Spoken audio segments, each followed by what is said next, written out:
¿Cómo está? Comienza la primera emisión de Reporte 360. De inmediato le presento nuestros titulares. Inicia la reunión de alto nivel sobre la financiación para el desarrollo en la era COVID-19 como parte del periodo 75 de sesiones de la Asamblea General de la ONU.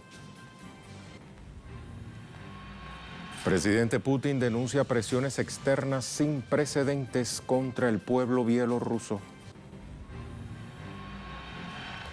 Tercer día de enfrentamientos entre Armenia y Azerbaiyán en la región del Alto Karabaj. El Consejo de Seguridad de la ONU prevé una reunión para tratar el tema. Ampliamos este martes, inició en la ONU la reunión de alto nivel sobre el financiamiento de la Agenda 2030 para el Desarrollo Sostenible en la era de la COVID-19 y más allá, así se titula. El evento se desarrolla virtualmente en el contexto de la jornada final del periodo 75 de sesiones de la Asamblea General.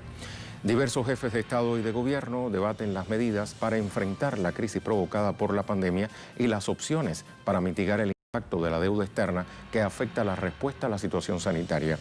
En la cita también se discute la necesidad de avanzar en la construcción de una nueva arquitectura financiera internacional que beneficie a los países en desarrollo. Durante su intervención en esta reunión de alto nivel sobre el financiamiento de la Agenda 2030 para el Desarrollo Sostenible en la era COVID-19 y más allá, el secretario general de la ONU, Antonio Guterres, se pronunció respecto al impacto de la pandemia para la economía mundial. Las consecuencias económicas y sociales son tan malas como pensábamos y en algunos casos incluso peores. Las consecuencias económicas y sociales son tan pésimas como temíamos y en algunos casos peores. Estamos sufriendo la mayor crisis económica en los últimos tiempos. La renta global del trabajo se redujo en un 10% en los primeros 3 trimestres del año.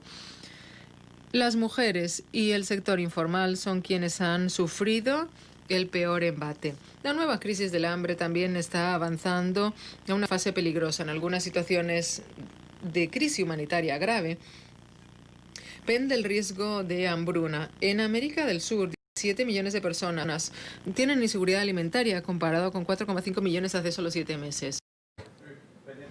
La cifra de muertes por COVID-19 en el mundo ya superó el 1.000.000, pero China continúa sin registrar fallecimientos y mantiene mínimo los nuevos contagios. En el resto de Asia, la situación no es tan alentadora.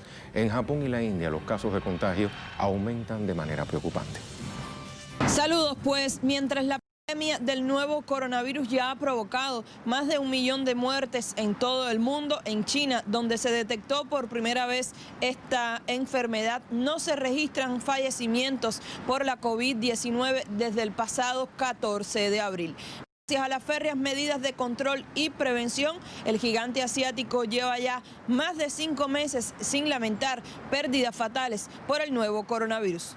También mantiene a raya los contagios y hoy registró solo 12 nuevos casos, todos importados, con lo cual el país suma ya 45 días consecutivos sin transmisiones locales de la peligrosa neumonía. De su lado, la Organización Mundial de la Salud apoyó la decisión de China de vacunar a las personas de alto riesgo contra coronavirus en julio pasado, mientras los ensayos clínicos de los fármacos aún estaban en curso.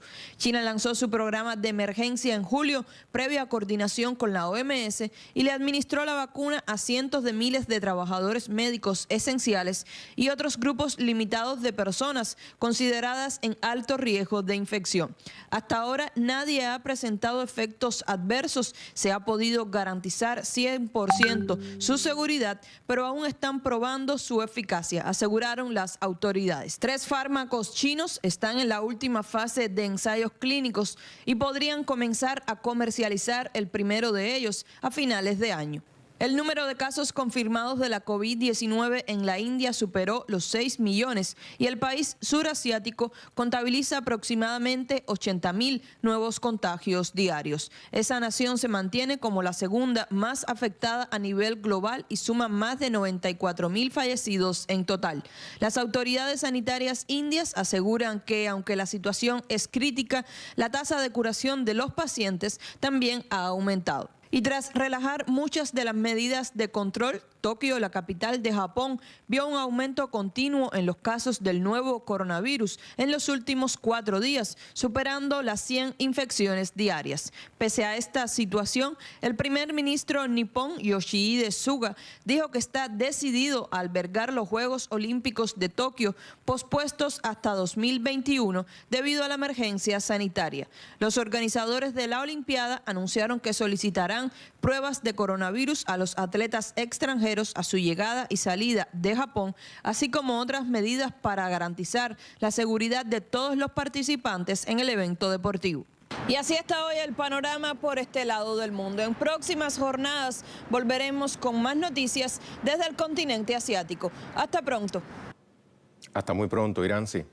Y esta semana destacan entre las informaciones más relevantes del norte de África y Oriente Medio la celebración del Yom Kippur en Israel y en plena agudización de la crisis de la COVID-19 y la millonaria inversión egipcia en el canal de Suez, pese a los limitados recursos financieros del país en tiempos de pandemia. Otra de nuestras corresponsales, en este caso Lianet Cruz Pareta desde el Cairo, nos amplía. ¿Cómo está, Lianet? Gracias, colega. Un saludo desde el Cairo para ti y para todos los que a esta hora se informan con Telesur. A propósito de la celebración entre ayer y hoy del Yom Kippur o Día del Perdón, autoridades religiosas de Israel pidieron a los judíos que incluyeran miradas introspectivas y críticas en sus oraciones. Interrumpimos el reporte de nuestra compañera. A la ONU nos vamos con el presidente de Venezuela, Nicolás Maduro. Sin lugar a dudas, requiere de una respuesta global y conjunta por parte de toda la comunidad internacional, que permita apoyar a todos los países según sus necesidades. La República Bolivariana de Venezuela está totalmente de acuerdo con esta idea. Es desde el multilateralismo como mejor nosotros vamos a poder enfrentar los problemas comunes que tiene la humanidad. Todas las naciones, por pequeñas que sean, podemos aportar soluciones reales. Es nuestro deber como jefes de Estado y de Gobierno reconocernos como iguales en una coexistencia de lo diverso, donde el respeto y la cooperación rijan nuestras relaciones. Hoy más que nunca la solidaridad internacional recobra vital importancia. Por eso invitamos a poner la vida humana en el centro, por encima de cualquier otro interés.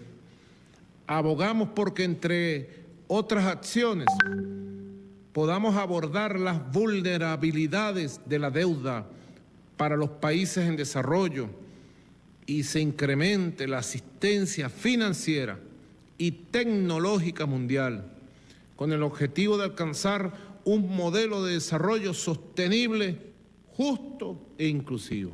Desde la República Bolivariana de Venezuela proponemos la creación de un fondo rotatorio de compras públicas en el sistema de Naciones Unidas para garantizar la accesibilidad a productos de salud y alimentos financiados con recursos públicos.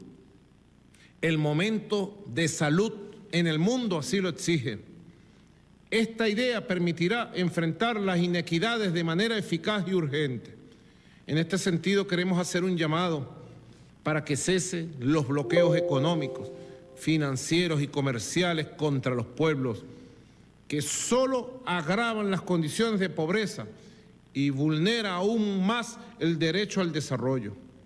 En lo inmediato, debemos debatir en Naciones Unidas una fórmula de financiamiento para los países afectados por las medidas coercitivas unilaterales, sin dejar a nadie atrás. Debe ser mucho más que un lema de nuestra Agenda 2030. Es un llamado urgente por la supervivencia, no solo de la humanidad. Venezuela ratifica hoy más que nunca la Agenda 2030 del desarrollo integral sostenible y ratifica su apoyo al sistema de Naciones Unidas para que se haga realidad en nuestro territorio. Muchas gracias. Ratifica su apoyo a la Agenda 2030, dice el presidente de la República Bolivariana de Venezuela, Nicolás Maduro, en su comparecencia en esta reunión de alto nivel sobre el financiamiento de la Agenda 2030 para el desarrollo sostenible en la era COVID-19 y más allá. Ahora hacemos una pequeña pausa, pero al regreso le cuento que el presidente Vladimir Putin denunció presiones externas sin precedentes contra el pueblo bielorruso. Le cuento mucho más cuando esté de vuelta.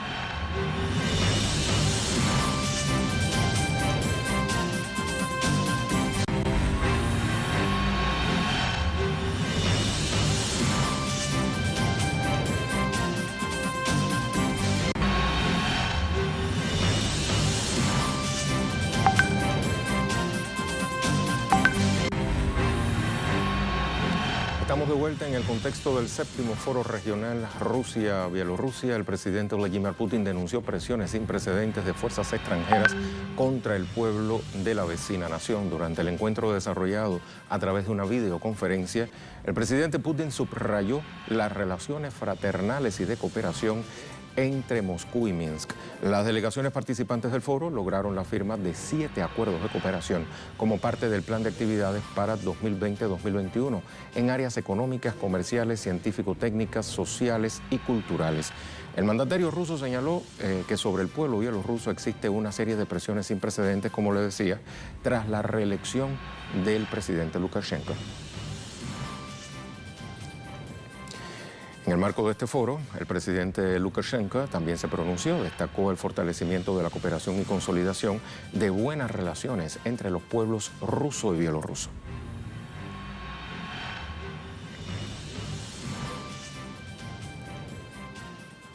El diálogo que hemos comenzado con el presidente de la Federación de Rusia durante la entrevista en Sochi en septiembre de este año. Es un paso más hacia la importancia, hacia la consolidación de la buena vecindad y el desarrollo de la cooperación entre nuestros pueblos hermanos. Nuestra corresponsal en Moscú, Lisandra Andrés, nos amplía esta información. Saludos, Lisandra. Sí, muchas gracias. Un gusto también saludarte. Hoy se desarrolla la sesión plenaria del 7º Foro de las Regiones de Rusia y Bielorrusia, que este año se celebra en Minsk, pero a causa de la pandemia de la COVID-19, como habíamos informado con anterioridad, la delegación rusa participa de manera remota desde el Consejo de la Federación acá en Moscú. Hoy, por su parte, hizo su intervención el presidente Vladimir Putin mediante una videoconferencia y se centró en 3 aspectos principales, pues este foro desde el año 2014, además de ser un importante espacio de cooperación económica, se ha convertido también en un espacio para defender los lazos históricos que existen entre ambos países.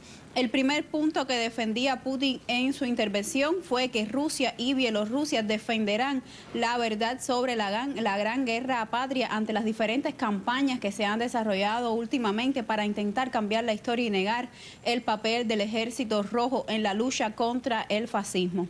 En un segundo momento, el mandatario resaltaba el intercambio comercial entre los dos países, que por ejemplo decía fue el año pasado de más de 35.500 millones de dólares, y afirmaba que en este foro tradicionalmente se examina toda una gama de cuestiones de la cooperación entre los dos países, como es el ámbito político, el ámbito económico, la industria, también las altas tecnologías y por supuesto temas culturales y humanitarios. Y por eso desde este espacio se busca rescatar los valores de intercambio comercial entre ambos países, que en este año, a causa de la pandemia de la COVID-19, han caído.